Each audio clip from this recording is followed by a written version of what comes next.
porque nos has dado este tiempo nuevamente de venir delante de ti. Estamos agradecidos por tu gracia,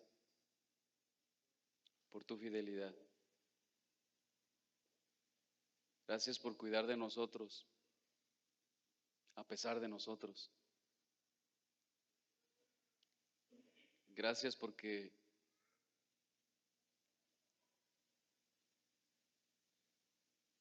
decimos amarte y creer en ti, pero muchas veces con nuestra vida, con nuestro corazón, Señor, lo negamos rotundamente. Ayúdanos a vivir para tu gloria. Que nada haya más importante para nosotros que vivir para ti. Abre nuestro entendimiento, Señor.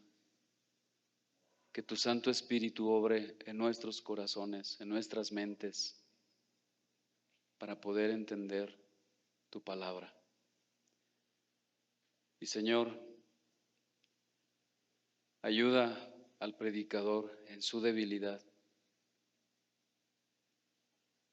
porque no hay ni la fuerza, ni la sabiduría, ni el entendimiento de exponer tu palabra de manera fiel. Solo tú puedes hacer esa obra, Señor, en los corazones de aquellos a los cuales tú has cualificado y has llamado para hacer esa labor.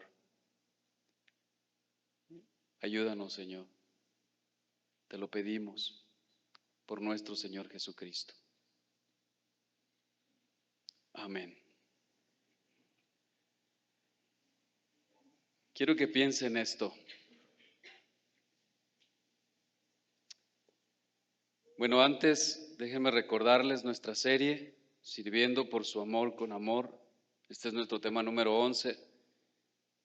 Y estamos en esta tercera sección, por así decirlo, y estamos viendo las obras de un líder que ama. Y en esta enseñanza, la tercera parte de esta pequeña sección de las obras de un líder que ama, hoy vamos a ver que un líder que ama persiste en la oración.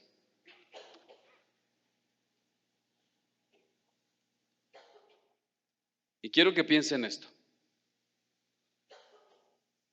Si usted estuviera enfrentando algunos síntomas y no alcanza a entenderlo, y usted va al médico, hoy va al médico, y después de que el médico le hace varios estudios, varios laboratorios, el médico descubre que usted tiene una enfermedad mortal. Pero el médico, convencido, le dice que la ciencia está tan avanzada que la medicina ha desarrollado un medicamento para que la gente que enfrenta ese problema de esa enfermedad mortal pueda sobrevivir por todo lo que la ciencia y la medicina ha descubierto. Y el médico le dice a usted que para poder sobrevivir, usted necesita tomar una píldora cada día para poder sobrevivir, pero que debe de hacerlo todos los días por la mañana y antes de hacer cualquier actividad. De lo contrario, le diría el médico, de lo contrario, si no lo hace, usted empezará a sufrir los síntomas horribles de la enfermedad que en minutos lo llevaría a la muerte. La pregunta es, ¿dejaría de tomarla? ¿Sí o no? no solo por temor a la muerte, sino quizás por temor a los síntomas horribles de la enfermedad. Ahora que estamos enfrentando este proceso, mi esposa y yo, con su situación de salud, podemos ver cómo es tan importante que ella esté apegada a los medicamentos que se le han prescrito, porque pues los síntomas de su problema de alguna manera han disminuido. Y cuando ella no toma su medicamento, pues ella se sale de control, ¿verdad? Y no solamente es doloroso, por así decirlo, sino también que es incierto. Mis hermanos, la vida cristiana conlleva muchas dificultades. Sin duda alguna, las aflicciones forman parte de la experiencia cotidiana de todo verdadero creyente en este mundo caído. Esta fue una de las cosas que nuestro Señor Jesucristo le dijo a sus discípulos en el contexto del discurso del aposento alto, unas horas antes de ir al huerto de Getsemaní a orar para más tarde ser arrestado. Acompáñenme a Juan 16, verso 33, donde el Señor Jesucristo, casi al final del discurso del aposento alto, y digo casi al final porque no es el final es el capítulo 17, pero es el final del capítulo 16, verso 33, dice: Jesús, estas cosas les he hablado para que en mí tengáis paz. En el mundo tendréis aflicción, pero confiad, yo he vencido al mundo. Cuando Jesús termina de orar en el aposento alto, va por el monte de los olivos hacia Getsemaní. Y es en el Evangelio de Mateo, ya Jesús estando en Getsemaní, que leemos las palabras que nuestro Señor Jesucristo le dijo a Pedro acerca de orar, acerca de la oración. Y dice Mateo capítulo 26, versos del 36 en adelante. Vaya conmigo ahí y déjeme decirle algo, traiga su Biblia de papel. No estoy en contra de las Biblias electrónicas, pero nosotros queremos leer la Biblia de papel. Queremos leer este libro. Entonces abra su Biblia. Mateo 26, 36 dice: entonces llegó Jesús con ellos a un lugar que se llama Getsemaní y dijo a sus discípulos: sentaos aquí, entre tanto que voy allí y oro. Versículo 37. Y tomando a Pedro y a los dos hijos de Zebedeo, comenzó a entristecerse y a angustiarse en gran manera. Entonces Jesús le dijo: mi alma está muy triste hasta la muerte, quedaos aquí y velad conmigo. Yendo un poco adelante, se postró sobre su rostro, orando, diciendo: Padre mío, si es posible, pase de mí esta copa, pero no sea como yo quiero, sino como tú. Vino luego a sus discípulos y los halló durmiendo y dijo a Pedro: así que no habéis podido velar conmigo una hora.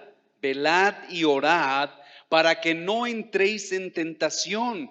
El espíritu a la verdad está dispuesto, pero la carne es débil.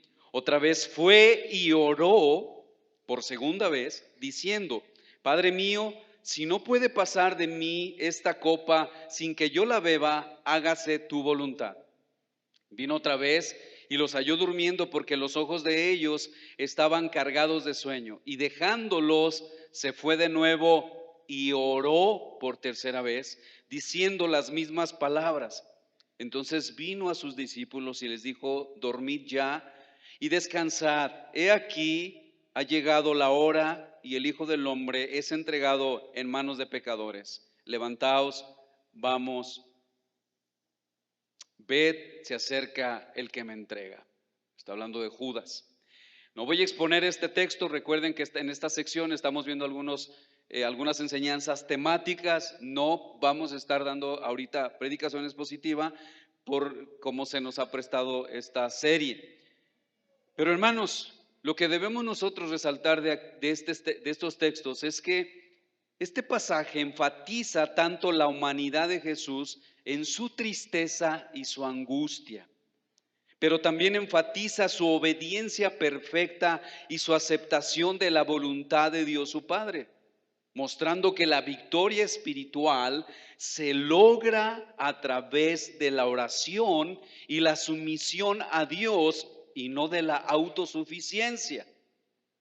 Además, este texto también señala la fragilidad de los discípulos que no pudieron permanecer vigilantes, lo que sirve de lección para todos nosotros sobre la importancia, hermanos, de orar permanentemente. La vigilancia y la búsqueda de la voluntad de Dios, mis hermanos, también nos enseña este texto la vigilancia y la búsqueda de la voluntad de Dios, incluso en los momentos más difíciles. El Señor Jesucristo nos enseña la importancia de la oración en los momentos de angustia y la necesidad de perseverar en ella para mantenernos firmes y no caer en tentación. Los discípulos que le acompañaron, Pedro, Juan y Jacobo, estaban sumamente cansados y no pudieron acompañar al Señor Jesucristo en oración.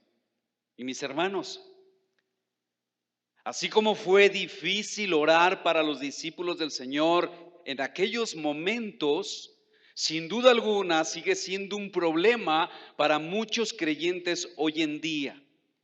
La oración, que es un medio de gracia que Dios nos ha dado para tener comunión con Él y ser fortalecidos, el orar, mis hermanos, resulta ser un grave problema para los creyentes en el día de hoy. Los cristianos difícilmente tienen oración personal e íntima con Dios. Y aquí quiero citar a Spurgeon, que dijo: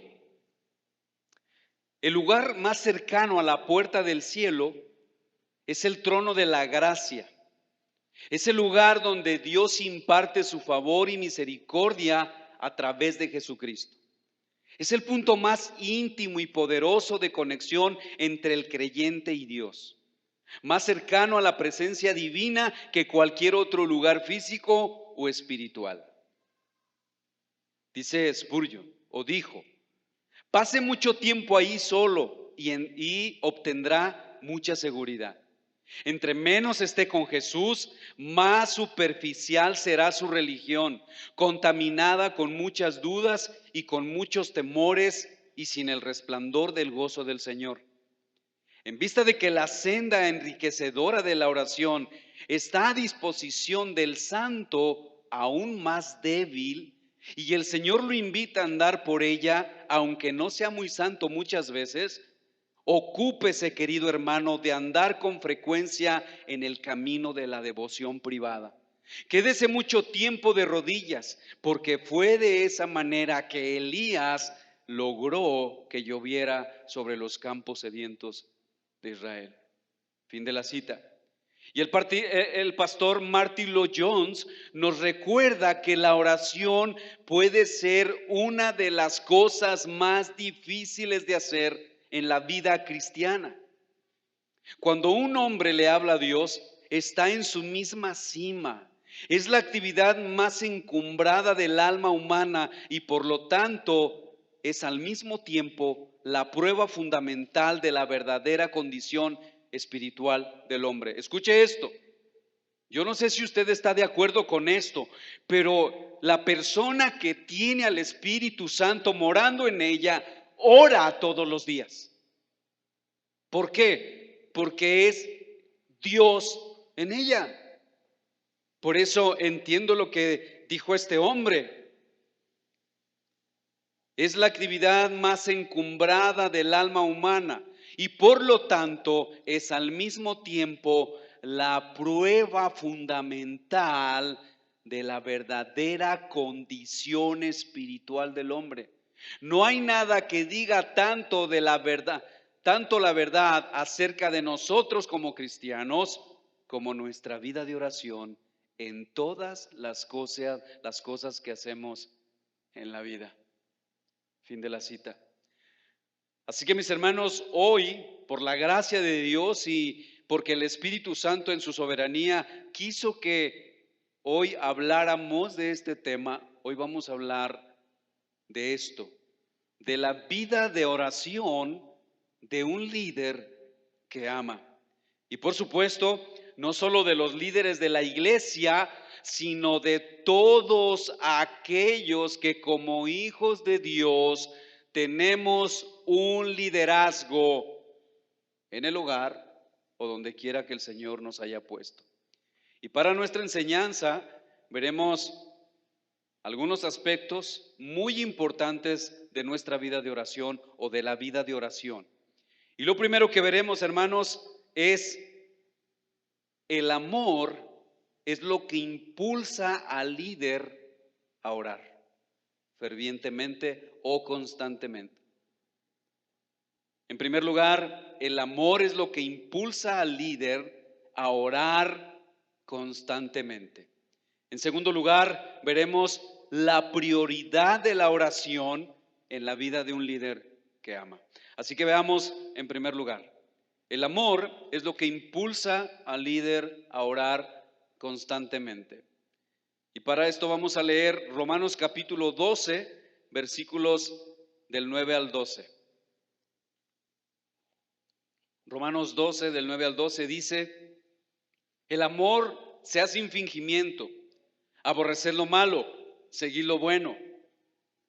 Amaos los unos a los otros con amor fraternal. En cuanto a honra, prefiriéndoos los unos a los otros. En lo que requiere diligencia, no perezosos. Fervientes en espíritu, sirviendo al Señor. Gozosos en la esperanza, sufridos en la tribulación, constantes en la oración. Mis hermanos, la exhortación del apóstol Pablo sobre el amor determina que el amor, debe de ser sin fingimiento, o como dicen otras traducciones, sin hipocresía.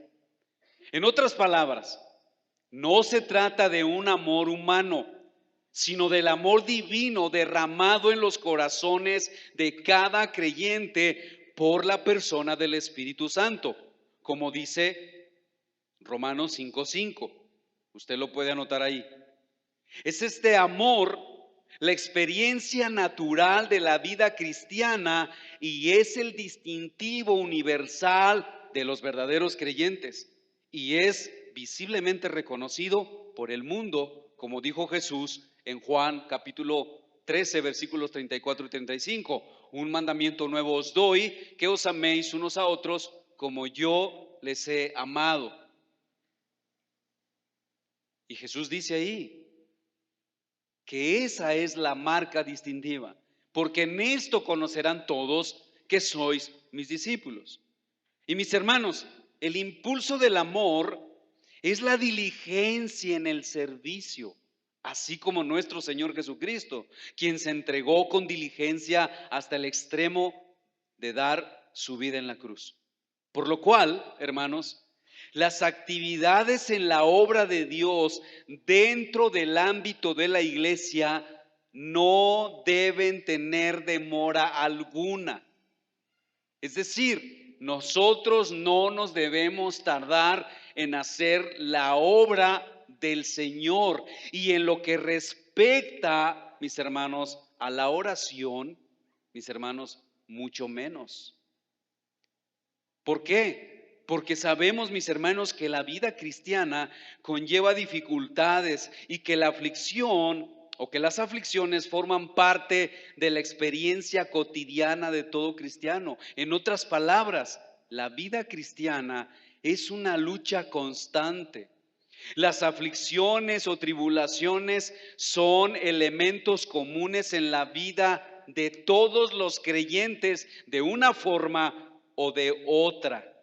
Y en ocasiones el creyente permanece bajo las dificultades de la persecución, como es el caso de nuestros hermanos en Oaxaca, aquí en nuestro país, y nuestros hermanos en países como África, que ahorita está ahí creo que es Nigeria. Ellos están bajo ataque. Ellos están bajo ciertas luchas. Nosotros, por la gracia de Dios, no hemos llegado a eso. Pero sin duda alguna, tienes luchas. Estás bajo ataque. Satanás y tus propios deseos te quieren destruir. Y mis hermanos, para poder permanecer firmes en cualquier circunstancia, debemos descansar en el poder de Dios por medio de nuestra comunión personal con Él, por medio de la oración. Porque mis hermanos, la oración es, por así decirlo, la fuente de poder del creyente. El creyente es llamado a orar cada día. La oración no es algo que nosotros hacemos eventualmente o de manera espontánea. Todo eso lo podemos hacer, pero hermanos, nosotros fuimos llamados a orar permanentemente, cada día. Mire lo que dice Efesios capítulo 6, verso 18, dice Pablo, orando en todo tiempo, con toda oración y súplica en el Espíritu y velando en ello con toda perseverancia y súplica por todos los santos. Pablo quiere decirme, hermanos, que el cristiano tiene que estar en plena comunión con Dios, hablando con Él en toda ocasión e insistiendo en la oración siempre. Y mis hermanos, esto conlleva también la práctica de la oración intercesora por nuestros hermanos y aún por los que no son nuestros hermanos, como el apóstol Pablo establece en este texto. Ahora, hermano, quiero decirte que si para ti es difícil orar, debes saber que la oración es motivada por el amor de Dios que mora en ti. Déjame ponerte a pensar un poco. Si tú no oras cada día, si tú no estás intercediendo cada día por tus hermanos, generalmente, o por así decirlo, hay dos razones. Porque no crees realmente en lo que Dios da a través de la oración y porque no has entendido que el poder de Dios, el amor de Dios mora en ti y es lo que te impulsa a orar. Si tú tienes una vida de oración inconstante, tú necesitas hacer un alto en tu vida y dejar de estar cuestionando tantas cosas que son tan triviales y ubicarte en tu relación personal con Dios. Porque de ahí, hermanos, partimos. Mis hermanos, el amor de Pablo lo impulsó, el amor que Pablo tenía por los hermanos lo impulsó a orar por ellos de manera constante. El amor que Pablo tenía por los hermanos lo impulsó a orar de manera continua. Como dice Donald Carson, que lo que motivaba al apóstol Pablo a orar era una pasión por las personas.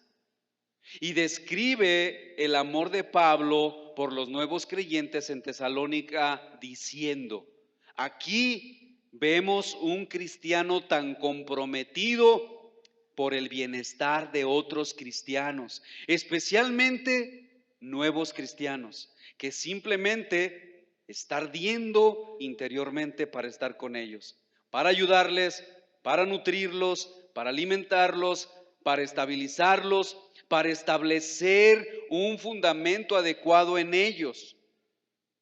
No es de extrañarse, dice Donald Carson, no es de extrañarse mucho entonces que él, Pablo, se dedique a orar por ellos cuando se da cuenta de que no puede visitarlos personalmente. Fin de la cita.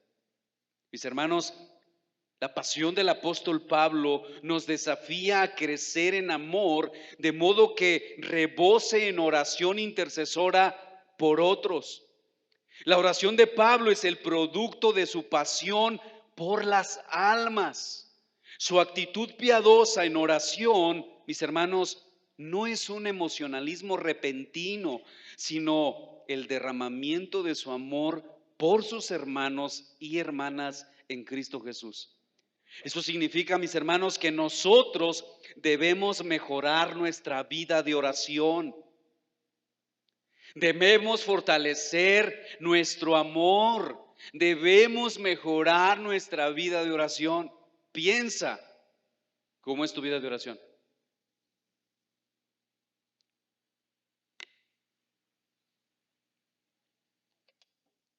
Vamos a hablar, no digo que el trabajo no sea importante, porque lo es. Las cosas materiales y físicas son importantes para Dios. Pero mi hermano,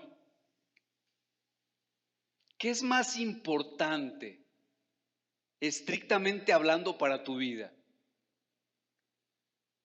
¿Tener comunión con Dios o trabajar? Responde. Ahora, trata de conectar eso con lo que haces cada día. ¿Qué es más importante en realidad en la vida práctica? El trabajo. Es más importante para nosotros orar. De ahí depende nuestra vida. De hecho, el trabajo es una añadidura. Jesús lo dijo en Mateo capítulo 6, versículo 33.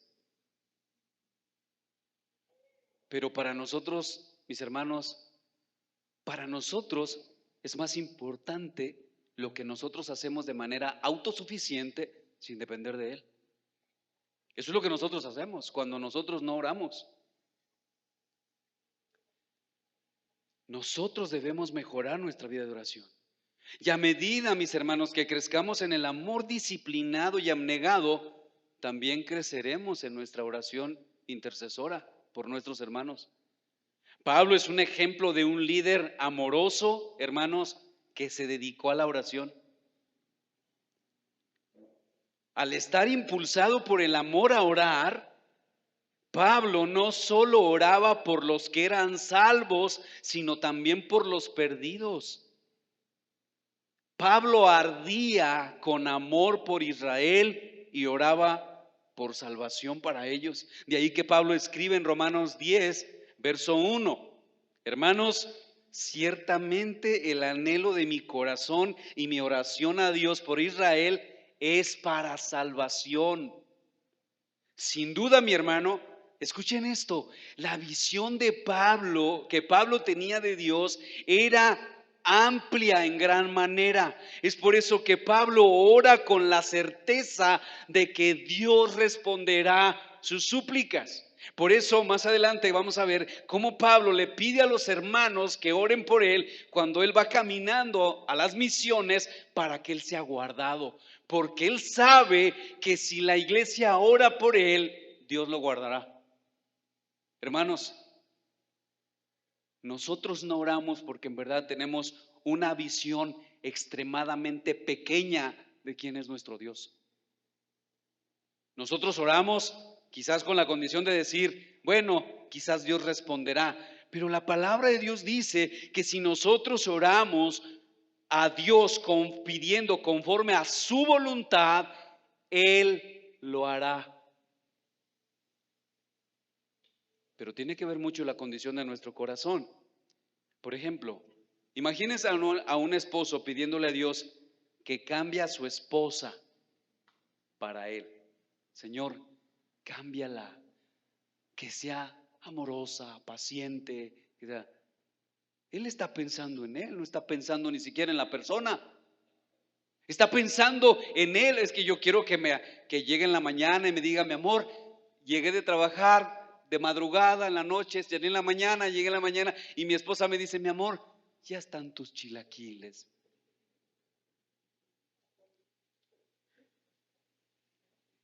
Pero no queremos una mujer que se someta a su voluntad. No queremos una mujer que nos esté diciendo, mi amor, ¿ya oraste? Y tú, no queremos eso.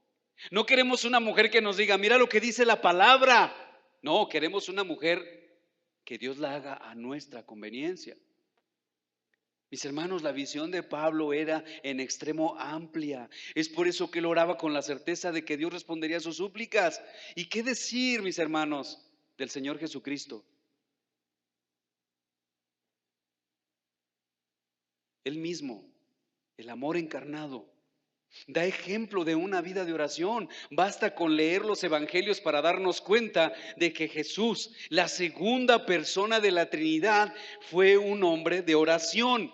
Él oraba en todo momento.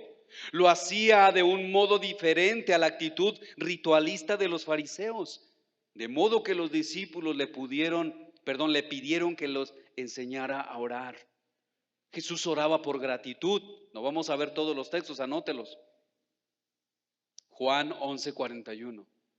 Él oraba por gratitud, pero también lo hacía en la angustia. Escuche, cuando la oración se convierte en lágrimas y palabras de clamor. Oraba en la cruz, entregando su vida en oración. Lucas 23:46. Cristo dedicó tiempo a la oración, orando con verdadera insistencia, de modo que en alguna ocasión, escuche, pasó toda la noche orando para elegir a sus discípulos. Lucas 6:12 y 13. El Señor buscaba tiempo tranquilo para orar. Por tanto, mientras algunos aún dormían, Él se levantaba muy temprano, cuando aún era oscuro, y buscaba un lugar aislado y oraba. Marcos 1:35. Iba con frecuencia a lugares solitarios a orar.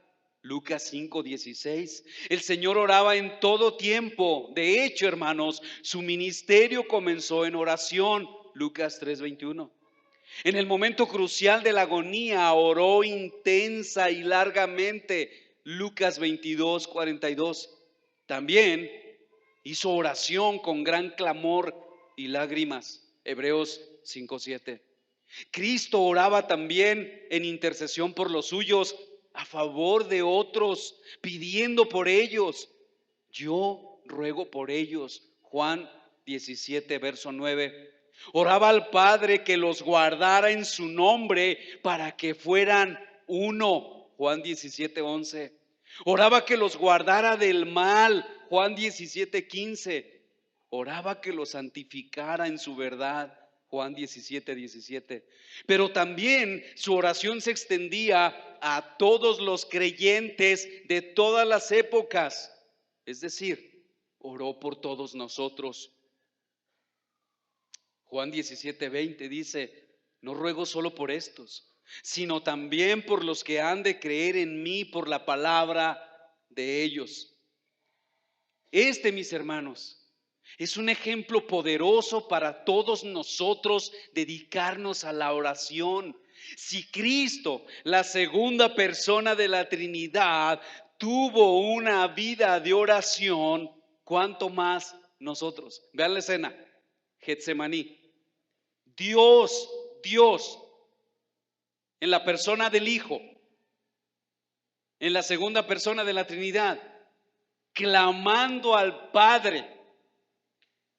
Y los pecadores descansando.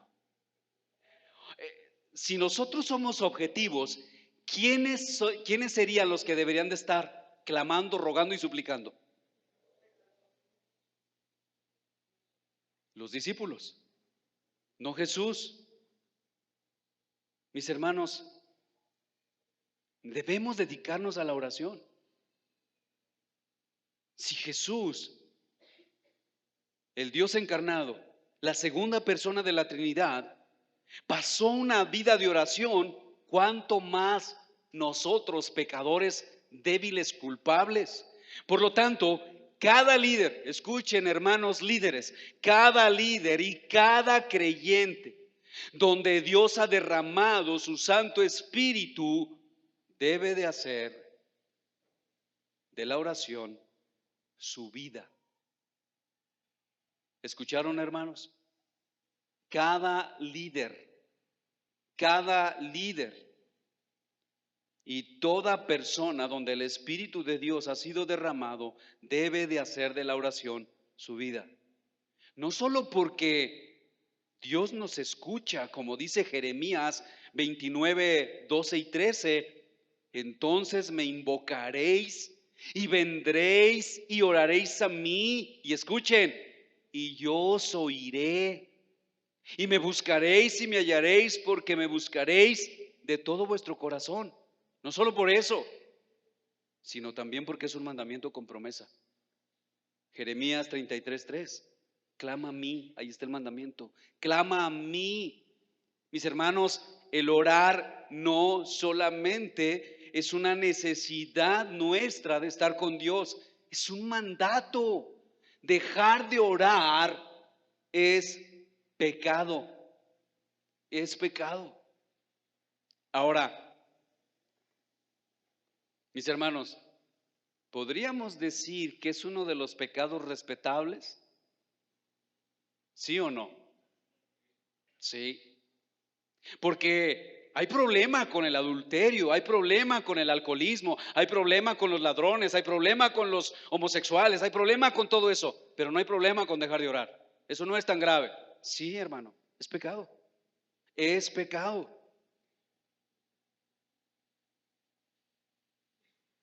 Clama a mí y yo te responderé. Aquí está la promesa. Y te enseñaré cosas grandes y ocultas que tú no conoces. Mis hermanos, debemos dedicar tiempo a la oración. Hermanos, díganme si no queremos un país de paz. Sí, pero que se encarguen los demás, nosotros no, ¿verdad? Que el gobierno haga su trabajo. ¿Y qué dice Pablo en sus cartas a los romanos? Cuando nos dice que nosotros debemos someternos a las autoridades y que oremos por nuestros gobiernos para que vivamos quieta y reposadamente.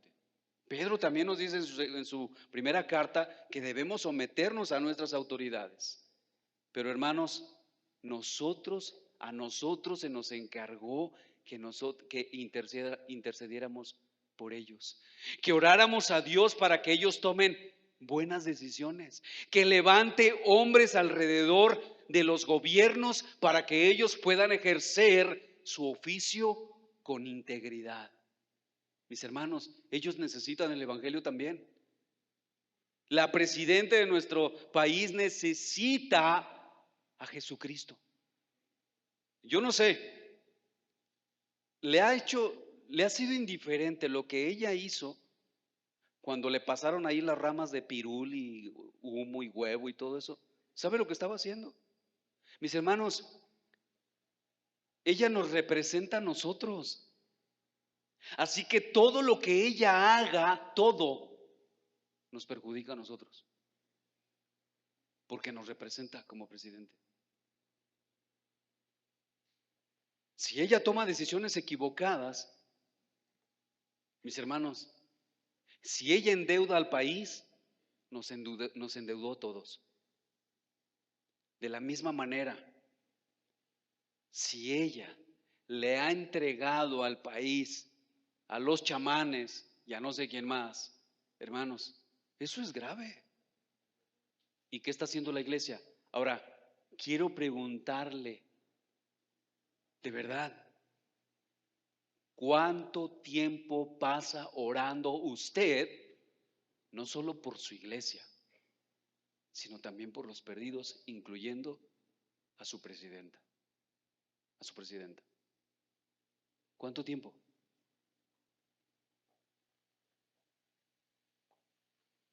Es terrible, hermanos. El Señor dijo, clama a mí, clama a mí. Yo te digo que clames a mí. Ese es el mandamiento. Y yo te voy a responder y te enseñaré cosas grandes y ocultas que tú no conoces. ¿Qué voy a hacer, Señor? ¿Voy a tener visiones? No, hermano. Vas a aprender a ser más santo. Vas a aprender a decir no a esos pecados que muchas veces no puedes. Vas a saber ser una persona fiel e íntegra en tu matrimonio, en tu trabajo y en muchas otras cosas. Porque para muchos hermanos la integridad es desconocida. Y esto nos lleva a nuestro segundo aspecto, la prioridad de la oración en la vida de un líder que ama. Todos de alguna manera practicamos la oración de una forma espontánea, pero querido hermano, eso no elimina la realidad de la necesidad de la oración intercesora disciplinada, como vemos en la iglesia del primer siglo. ¿Cómo lo hacía? Vaya conmigo a Hechos capítulo 2, versículo 42. Dice, y perseveraban en la doctrina de los apóstoles. Vean el orden. La doctrina es importante. La doctrina es importante, la palabra es importante, porque si usted lee el capítulo 4, usted va a ver cómo el autor divino manda a la iglesia a orar conforme a la palabra. La doctrina es importante.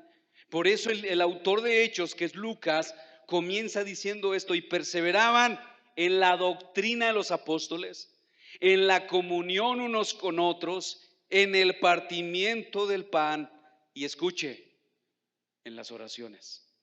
Este versículo, mi hermano, es una descripción de lo que el Espíritu Santo puede hacer en una comunidad de fe, mostrando una iglesia en unidad, amor y servicio mutuo.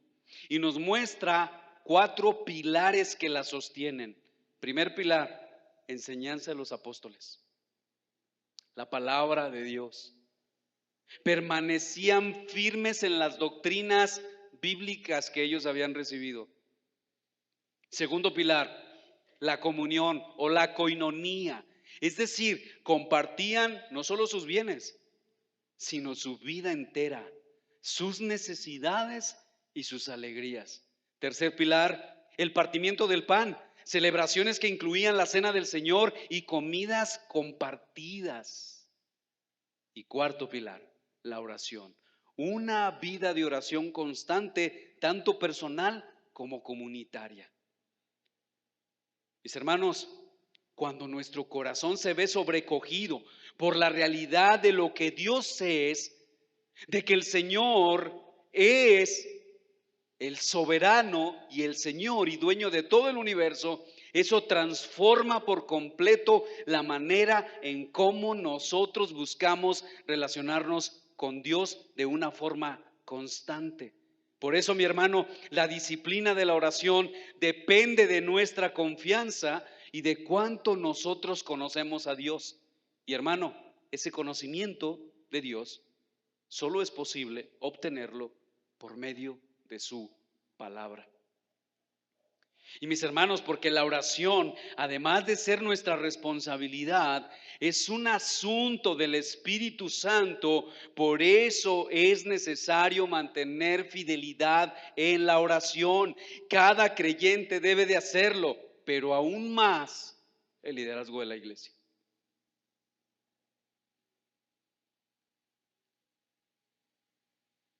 Es raro.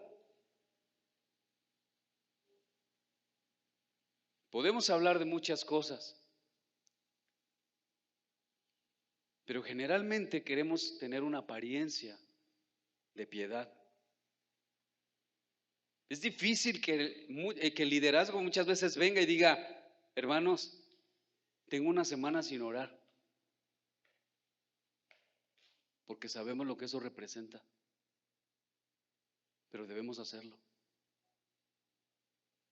para orar por ti, para orar por ese hermano. Mis hermanos, escuche esto: la falta de poder en la iglesia está en gran medida vinculada a la ausencia de la oración.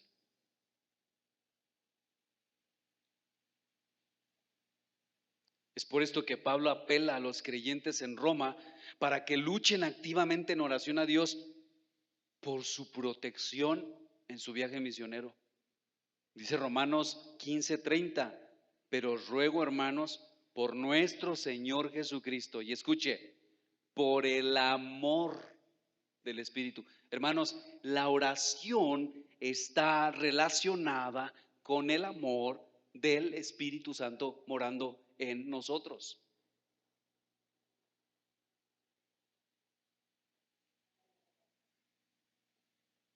Dice, por el amor del Espíritu, que me ayudéis orando por mí a Dios. Note, hermanos, que Pablo apela a ellos por oración, por el amor del Espíritu. Pablo sabe que si ellos le aman en verdad, ellos orarán por él. Pero mi hermano, este amor no es ninguna sensación sentimental de poca duración por un misionero. Este amor es el amor producido por Dios, el Espíritu Santo. El Espíritu es la fuente de este amor. Es el amor que todos los creyentes deberían tener los unos para con los otros, porque es el amor del Espíritu morando en nuestros corazones. Es el poder que los mueve a perseverar en oración intercesora disciplinada por las necesidades de las personas a quien ellos aman. Ahora te pregunto, ¿amas a tus hermanos? ¿Cuánto tiempo pasas orando por ellos? Hay un momento donde de verdad tú dices, no estoy ni para los cobradores, que son los que mayormente tocan las puertas de la casa, ni para nadie. Este tiempo lo voy a dedicar con mi Señor. Porque hay necesidades en mis hermanos que están padeciendo persecución, otros que están siendo tentados en el pecado y yo no lo sé. Y yo necesito orar por ellos. Algunos que están sufriendo.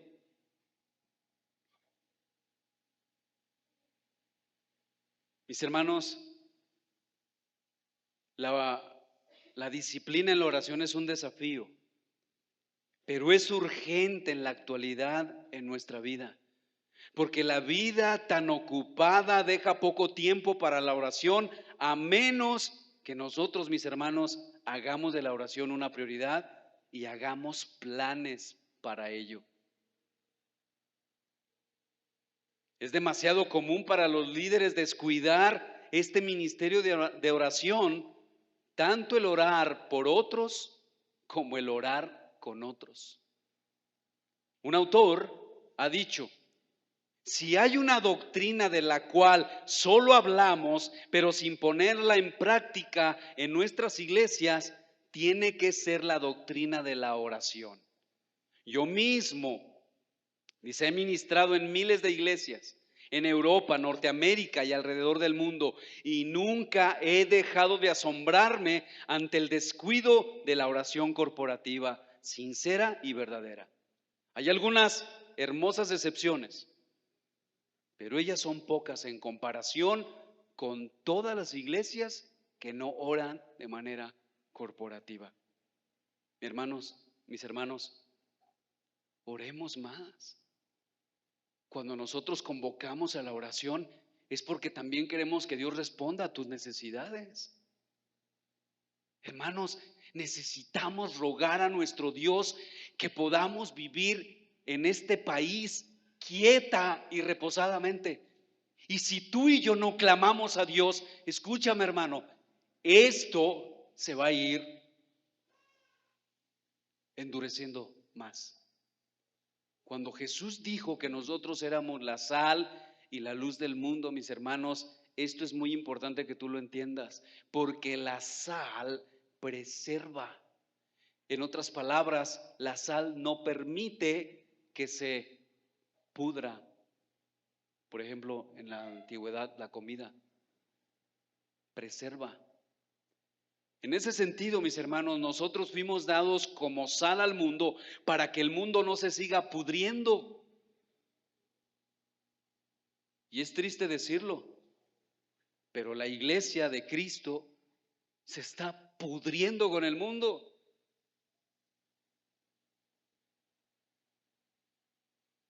Donald Carson dice, lo que es sorprendente, así como también deprimente, es la simple falta de oración que tanto caracteriza a la iglesia occidental. Es sorprendente porque con frecuencia coexiste con una abundante actividad cristiana que de alguna forma parece hueca, frívola y superficial. Hermanos, líderes y servidores de la iglesia, no podemos ministrar sin tener comunión con Dios. Y cuando digo esto, hermanos, se los digo con toda sinceridad y con todo mi corazón. No podemos. Y no podemos porque la Biblia lo enseña. Juan capítulo 15, versículo 5.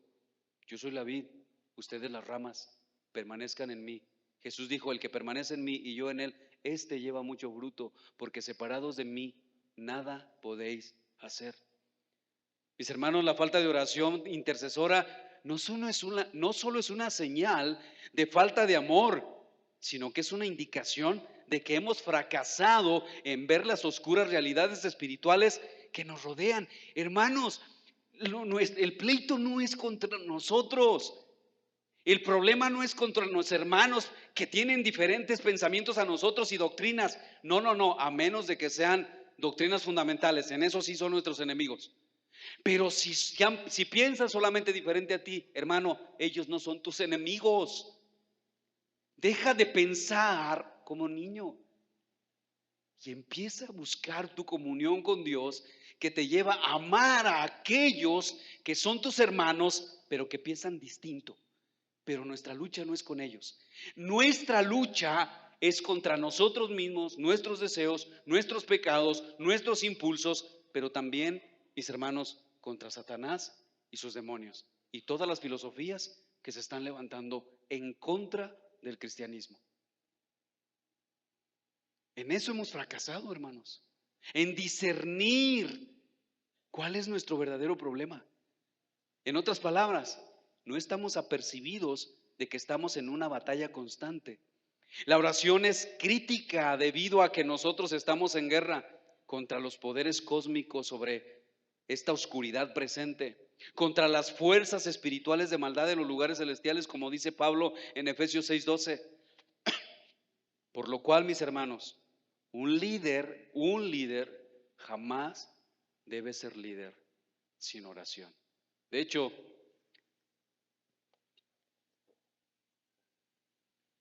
hay medios de gracia y como vimos en enseñanzas pasadas en la carta a los Efesios, el medio de gracia que Dios te ha dado, papá, para la conversión de tus hijos, uno de ellos es la oración. Claro, está la enseñanza, tu integridad y todo, pero es la oración, interceder por ellos, para que Dios obre en sus corazones su gracia.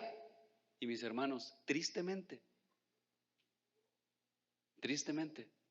muchos papás son fatalistas o como los fatalistas. Están esperando que suceda lo que tenga que suceder. Ni un líder, ni uno, sea en casa o en la iglesia, debe ser líder sin oración, sino que debe de ser un líder vigilante. Cada uno de nosotros como líderes debemos estar alertas y orar por todos los santos, escuchen, bajo nuestro cuidado. Si eres padre y eres cristiano, en tu casa tienes santos bajo tu cuidado. Y en la iglesia tenemos santos bajo nuestro cuidado. El desentender la oración, mi hermano, no solo es un fracaso, sino que también es una seria negligencia de nuestro llamado y nuestra responsabilidad como líderes, maestros y ministros del Evangelio. El profeta Samuel consideraba que la falta de oración de parte de un líder del pueblo de Dios era un grave pecado. Primero de Samuel 12:23 dice: así que lejos sea de mí que peque yo contra Jehová, escuchen, cesando de rogar por vosotros. Mis hermanos, en toda iglesia local, en toda congregación, existen problemas espirituales y necesidades físicas para las cuales la única solución muchas veces es solo la oración persistente. Nada puede ayudar, solo la oración persistente. Hay hermanos que diariamente sufren dolores físicos, ya la medicina ya no puede hacer nada. Necesitamos la obra de Dios.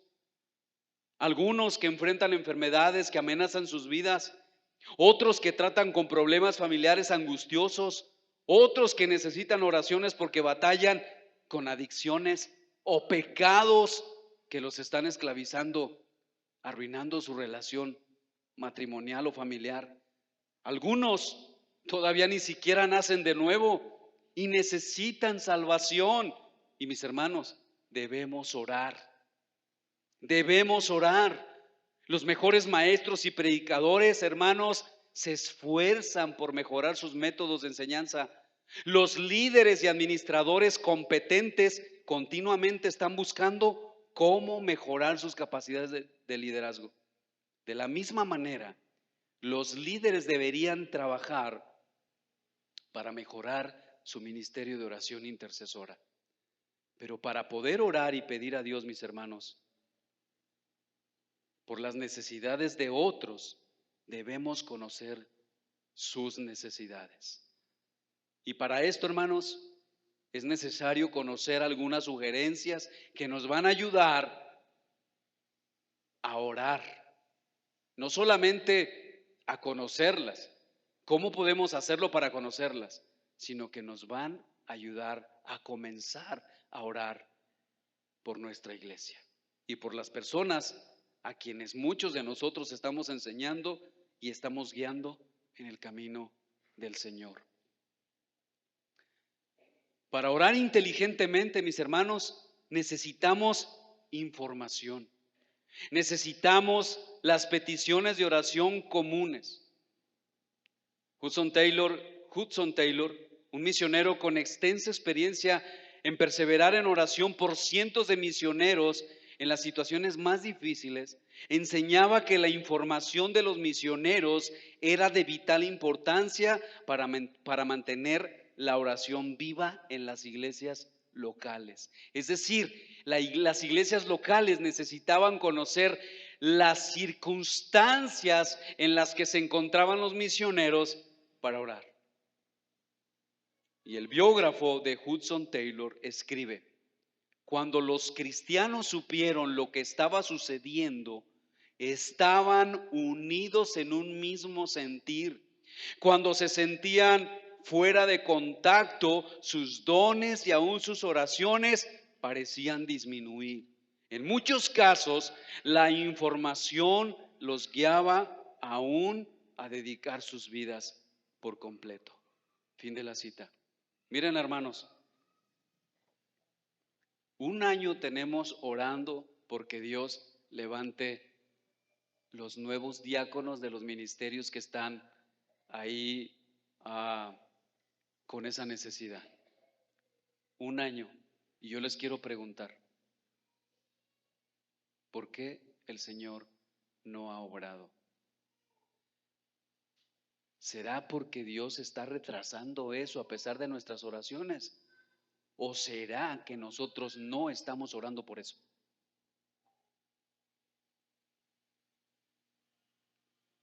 Y déjenme decirles esto, y de forma amorosa, hermanos, por favor, involúcrense. Deje de ser tan individualista. Piense bíblicamente. Hermano, involúcrese en esa necesidad. Usted necesita que en esta iglesia local sus líderes sean hombres santos, sean hombres fieles a la palabra. Nosotros no nos podemos someter a hombres con faltos de integridad. No podemos hacer eso, hermanos. Déjeme recordarle, no sé cuántos meses atrás hicimos las votaciones para los diáconos. Yo puedo decirle con toda seguridad que si nosotros no estuvimos orando todos como iglesia para eso, entonces el Señor tuvo que decir, no, no es el momento. Porque quienes participaron, me imagino que eran los niños, no sé.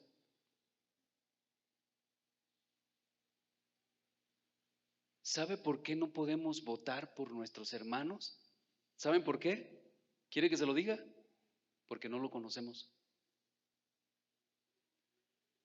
Pero, pero no pasa nada, pastor. Mira, yo lo veo de lejitos y digo, ese está bien. Buen zapato, buena camisa. Se ve que es humilde. No, hermano. Ustedes son los que van a elegir a los líderes de la iglesia. No es al revés. Hermanos, ¿usted cree que el pastor elige a la iglesia que él va a pastorear o que la iglesia elige al pastor que quiere que lo pastoree? ¿Cómo es? No entendí. ¿Cómo es? La iglesia elige a su pastor. Por eso, hermanos, la importancia de conocer a nuestros pastores. Hay que preguntarle a la esposa. Miren, los hermanos de Gracia Soberana, cada vez que me ven, tu esposa, ¿cómo está tu esposa? Cada vez que tenemos una reunión así, ¿cómo están sus esposas? ¿Qué dicen sus esposas? Y para todas las esposas, y luego van con las esposas, y uno está ahí hasta temblando, ¿verdad? ¿Qué van a decir? ¿Qué les van a preguntar? Pero hermanos, necesitamos conocer a nuestros líderes. Involúcrense con Rogelio, con Gabriel, conmigo, con Toño, con Sergio, con todos los que ustedes ven que están sirviendo, con Ramón, con Daniel, en el nuevo matrimonio. Ustedes han de pensar, no, pues ellos están súper enamorados, no sabemos. Puede ser que sí. Pero es necesario cuidarnos, hermanos. Hagan preguntas directas a las esposas. ¿Cómo te trata el pastor, Lulu? ¿Es buena onda o es bien gacho?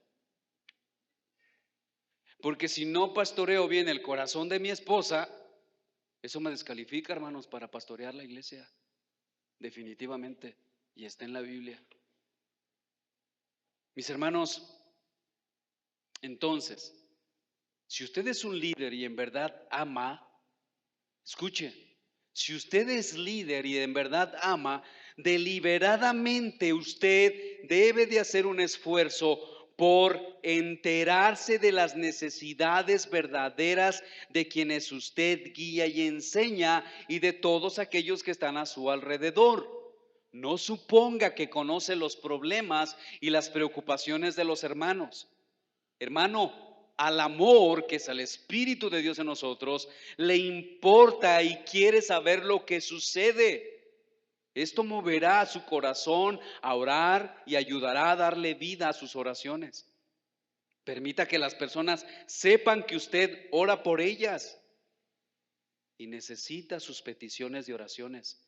Pero debido a que muchas personas son renuentes al hablar, son muy herméticos, ¿verdad? Y no quieren hablar sus necesidades personales, usted necesitará conocer las verdaderas necesidades de oración de ellos. Y por lo tanto, usted necesita ser el que tome la iniciativa de acercarse y decirme a mi hermano, ¿en qué puedo orar por ti?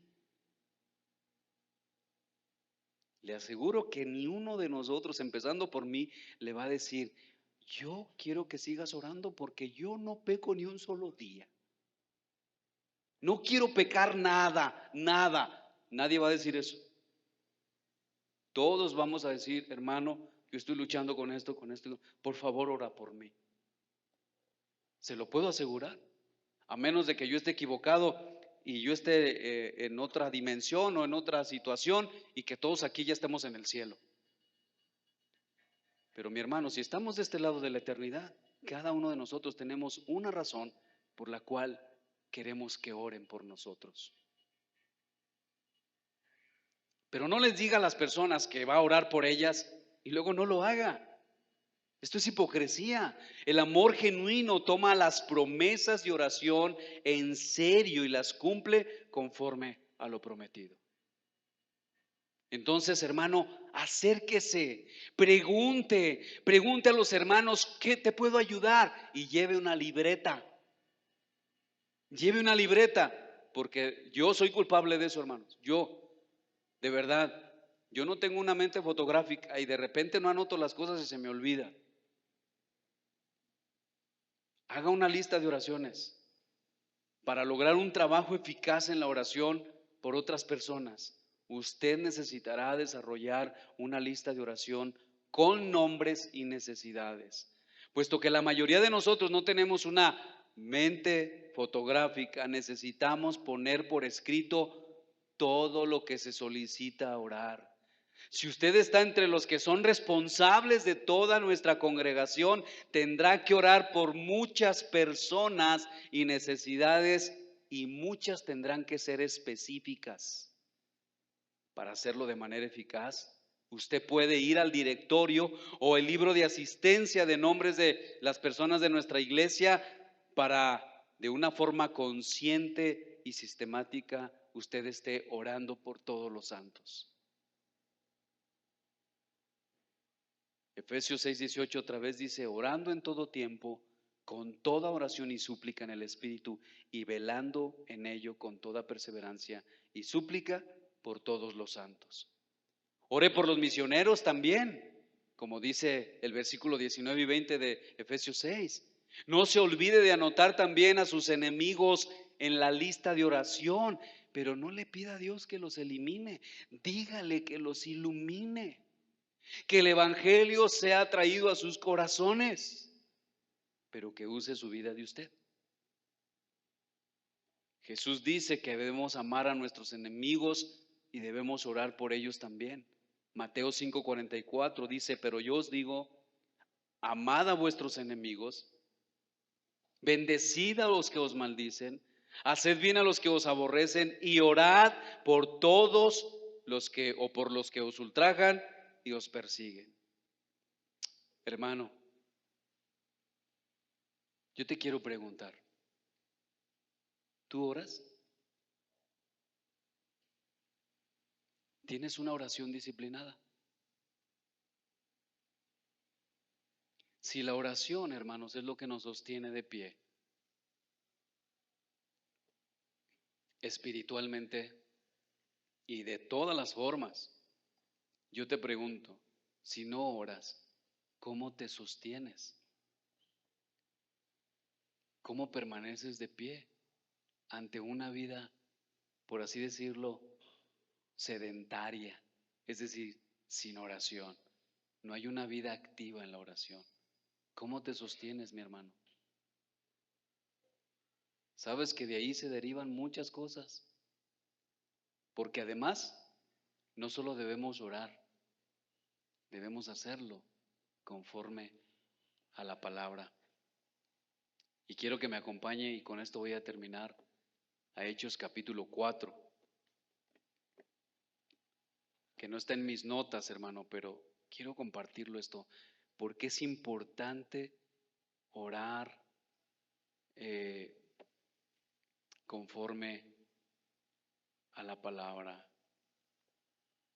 Hechos capítulo 4.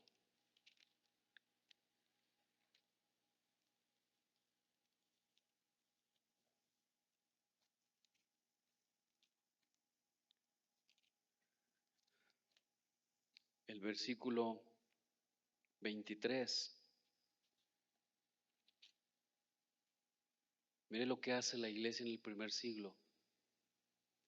La palabra de Dios, hermano, fue escrita por Dios. El Espíritu de Dios inspiró, habló. Y los apóstoles, los escritores, escribieron. Y mire lo que el autor divino, es decir, Dios mismo, le dice lo que escribe Lucas, cómo debemos orar. Versículo 23 de Hechos 4 dice: y puestos en libertad, vinieron a los suyos y contaron todo lo que los principales sacerdotes y los ancianos les habían dicho. Y ellos, habiendo oído, escuchen, alzaron unánimes la voz a Dios y dijeron: soberano Señor, tú eres el Dios que hiciste el cielo y la tierra, el mar y todo lo que en ellos hay, que por boca de David, tu siervo, dijiste: ¿por qué se amotinan las gentes y los pueblos piensan cosas vanas? Se reunieron los reyes de la tierra y los príncipes se juntaron en uno contra el Señor y contra su Cristo. Porque verdaderamente se unieron en esta ciudad contra tu santo Hijo Jesús, a quien ungiste, Herodes y Poncio Pilato, con los gentiles y el pueblo de Israel. Lo que está haciendo aquí, está orando conforme a la palabra, el Salmo capítulo 2. No solo debemos orar conforme a la palabra, mis hermanos. Y esto es otro ejemplo poderoso para nosotros de cómo debemos orar. ¿Por qué? Porque si nosotros oramos conforme a la palabra de Dios y esperamos confiados en su voluntad, como lo hizo Pablo, mis hermanos, y como lo hicieron la mayoría de los autores de la Escritura, mis hermanos, nosotros tendremos victoria en muchas necesidades que enfrentamos o dificultades. Dígame si no es una necesidad que vivamos en unidad. Dígame si no lo es. ¿Cuánto tiempo oramos por eso? ¿Cuánto tiempo pasas orando a Dios pidiéndole que avive tu corazón y el de tu hermano para vivir en santidad? ¿Cuánto tiempo, hermano? Si nosotros oramos a nuestro Dios, Él responderá. Clama a mí y yo te responderé y te mostraré cosas grandes y ocultas que tú no conoces. Pero necesitamos clamar a Él. Y mi hermano, quiero darte este consejo que da Donald Carson. Si vamos a hablar de las personas, dice Donald Carson acertadamente, todos nosotros seríamos más sabios si determinamos no hablar acerca de las personas, excepto en nuestras listas de oración. ¿Qué te parece? Vamos a hablar de las personas, pero de rodillas, diciéndole a Dios: obra en el corazón de mi hermano. Necesitamos orar, hermanos. Pónganse de pie, oremos. Mi Dios,